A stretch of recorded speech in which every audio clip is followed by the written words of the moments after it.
আমি যদি আপনাদের সন্তানের বয়সী হই, আমি আপনার ছেলে বললাম, কোন বোন আমি তোমার ভাই, আমি তোমারে বললাম বোন, তুমি রমজান মাস বোন আমার, আল্লাহর দোহাই, রমজান আল্লাহর দেওয়া।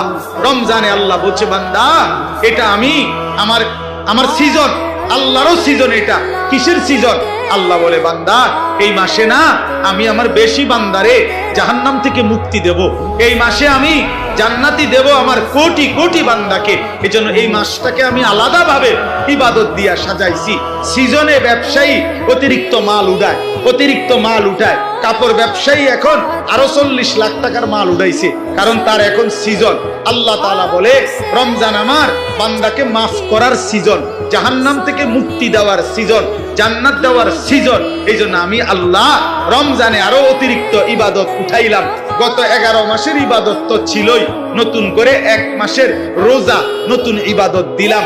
ইফতার এটাও ইবাদত, সাহারি এটাও ইবাদত, 20 রাকাত তারাবি এটাও ইবাদত, শেষ দশকের এতেকাফ এটাও ইবাদত, শেষ দশকের বেজর রাত্রির সবে কদরের তালাশ এগুলো এটাও ইবাদত। আল্লাহ বলে বান্দা অতিরিক্ত আরো ইবাদত দিয়ে রমজানটাকে ইবাদত দিয়ে সাজাইলাম, কোরআন দিয়ে সাজাইলাম, সেজদা দিয়ে সাজাইলাম, নেকি।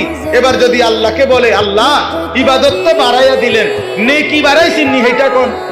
আল্লাহ বলে হ্যাঁ বান্দা, একটা নফল একটা ফরজের সমান, একটা ফরজ 70টা ফরজের সমান। এক শুরুর দশক রহমত, মাঝখানের দশক মাগফিরাত, শেষ দশক নাজাত। প্রতিদিন মাফ করব, জান্নাতের দরজা খোলা, জাহান্নামের দরজা বন্ধ, শয়তানগুলোকে শেকলে বন্দী।